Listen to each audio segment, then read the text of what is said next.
Cosa c'è, amore? Stavo facendo un ragionamento. Dimmi. Mi è sempre piaciuta la figura un po' da Don Giovanni di Ludovico I di Baviera. Ma non è che con questi nostri video stiamo calcando un po' la mano su questo suo essere un po' puttaniere. In fondo anche lui di cose importanti ne ha fatte. Sì, in effetti lo stiamo facendo passare per un puttaniere, basta, amore. Ho letto anche un articolo che lo definiva un sessuomane pedofilo ultimamente. Sì, ma sulla strada abbiamo un paio di quei suoi monumenti importanti. Io ci farei un paio di video, tanto per farlo vedere a tutto tondo. Però, amore, quelle cose lì così serie non fanno ridere come il ti amo, ti odio, ti tradirò, ho speso tutto in puttane. Solo 2? Dai.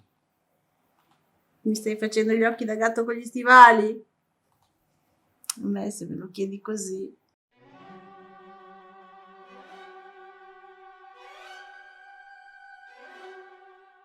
Per fare felice il Teo e dimostrarvi che il Ludovico I di Baviera non era solo uno con un problema di dipendenza dal sesso, siamo venuti qui a Donaustauf, vicino a Ratisbona. Siamo qui per visitare uno dei monumenti più grandiosi fatti costruire da Ludovico, il Valhalla. Scusa amore, ma ho un problema a capire questa cosa. Perché questo posto ha la forma di un tempio greco quando si chiama come il paradiso dei miti nordici? Te lo spiego partendo dall'inizio. Il Ludovico era uno che a scuola, invece di dormire sul banco come tutti gli studenti normali, aveva studiato. Conosceva 7 lingue, la storia antica, la letteratura italiana, francese e se ne intendeva pure di arte. Sull'arte ci posso credere, ci sono un sacco di donne nude nell'arte. Sì, ma non era quello il punto. Il Ludovico adorava l'antica Grecia, ma amava ancora di più il suo paese. Lui voleva trasformare Monaco in una nuova Atene, ma la sua ambizione lo spingeva a sognare un'unica nazione formata da tutti i territori di lingua tedesca. Ah, è per quello che amava così tanto quella roba dei Nibelunghi che i nazionalisti tedeschi del tempo usavano come propaganda, giusto? Esatto! E così, unendo queste due idee, nacque il Valhalla. Quindi lo ha costruito solo per amor di patria? Ma sei proprio sicuro? Ne sono quasi sicuro, anche se forse c'entrava qualcosa il suo odio per Napoleone. Ma perché odiava proprio Napoleone? Perché all'inizio a Ludovico era venuta la mezza idea di sposare una tale Ekaterina che era figlia dello zar di Russia. Mi sto perdendo. C'è troppa gente in questa storia. C'è Napoleone, c'è lo zar, il Ludovico, questa è Caterina. Il fatto è che anche Napoleone avrebbe voluto sposare la figlia dello zar, facendosi così alleata alla Russia. È per questo che vietò a Ludovico di portare avanti le trattative. E ti pareva che non c'entrasse una donna? Comunque dai, ok, fino a qui ci sono.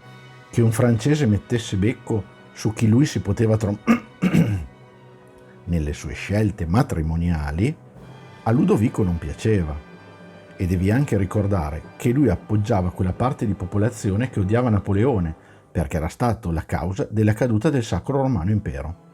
Immagino che in effetti ritrovarsi senza l'impero dopo tanti secoli fosse un po' destabilizzante per questa gente. Sì, certo, ma come tutti sanno, niente unisce di più che avere un nemico comune. Ah, adesso ho capito. Napoleone è il villain di questa storia. Lo è davvero. E per aiutare i tedeschi a ritrovare il loro orgoglio nazionale dopo essere stati sconfitti da Bonaparte, Ludovico fece scolpire i busti di tutti i più importanti personaggi storici di lingua tedesca. Comincio a comprendere. È per quello che pronunciò la frase «Se anche ogni altro legame fosse distrutto, è nel linguaggio che continuerebbe la connessione spirituale». ok, Ludovico voleva aiutare i tedeschi, ma aspetta un attimo, la Baviera non era alleata di Napoleone a quel tempo? Sì, erano alleati e infatti Ludovico passò anni a rompere le balle a suo padre per farlo recedere dall'alleanza. Alla fine, rompi che ti rompi, ebbe successo, perché nel 1813 forse grazie al fatto che Napoleone era diventato un alleato di merda dopo la disfatta di Russia, la Baviera si unì alla sesta coalizione e abbandonò Napoleone. Inutile dire che quando Napoleone fu sconfitto, il Ludovico fece fiesta grande!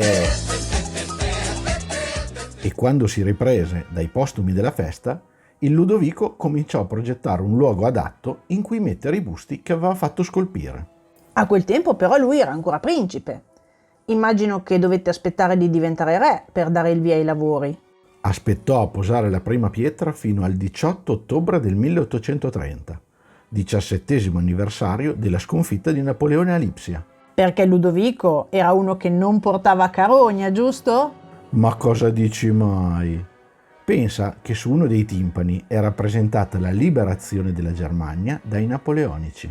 Certo che non rigirava nemmeno il coltello nella piaga, no. Quando il Valhalla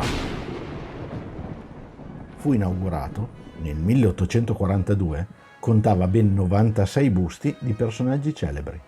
La cosa bella è che non fece distinzione tra gli uomini e le donne, perché nella mente di Ludovico Nessuno sarà escluso per status e nemmeno per sesso. Nel Valhalla esiste l'uguaglianza, perché in fondo la morte abolisce ogni differenza terrena. sarebbe stato un pochetto ipocrita da parte sua escludere le donne, dopo che aveva discusso del progetto di questa costruzione e di molte altre con la sua amica Jane. E questa chi era? Un'altra delle sue amanti? In effetti, nella Galleria delle Bellezze al Nymphenburg di Monaco c'è pure il suo ritratto, ma non credo fosse la sua amante. Forse era stata una roba da una botte via, ma poi erano rimasti amici, perché secondo me tra loro era più una roba del tipo: Jane, ma tu quanti te ne sei fatti ieri sera? Solo 3, ma ero fuori forma. A te com'è andata? Così. 3 anch'io, ma 2 erano gemelle.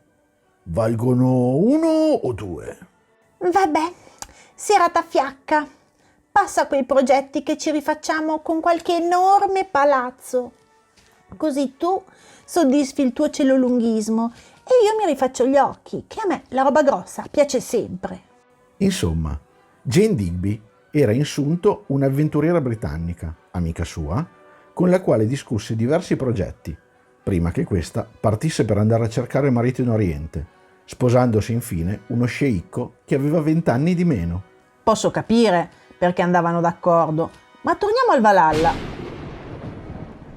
che qui noi divaghiamo sempre. Il Ludovico aveva ben chiaro come doveva essere usata questa costruzione, perché nel suo testamento lasciò proprio scritto: Se in futuro una federazione dovesse riunire la Germania, il Valhalla diventerà di sua proprietà. Mi sa però che con il suo testamento i posteri ci si pulirono il deretano, perché il Valhalla è ancora di proprietà della Baviera e non è mai finito nelle mani dello Stato federale.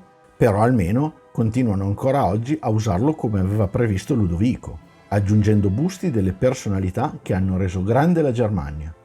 L'ultimo arrivato è stato il fisico Max Planck, il cui busto è stato aggiunto quest'anno. La cosa divertente è che la prima aggiunta che fu fatta al Valhalla dopo la morte di Ludovico fu proprio la sua statua. Almeno lo hanno messo in una posizione d'onore e gli hanno pure scritto sotto: A Ludovico I, il popolo riconoscente. Vabbè dai, meglio tardi che mai.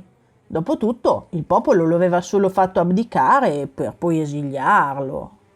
Quisquiglie. E qui finisce la nostra visita del Valhalla, mentre invece la storia di Ludovico I ci accompagnerà anche la prossima settimana. Perché qui vicino c'è un'altra struttura monumentale costruita da lui, ma non vi facciamo spoiler. Se siete un po' curiosi di sapere cos'altro ha fatto questo sessuomane con manie di grandezza, seguite il nostro canale, iscrivetevi, cliccate sulla campanella e magari date un'occhiata anche al blog e ai social. Ciao!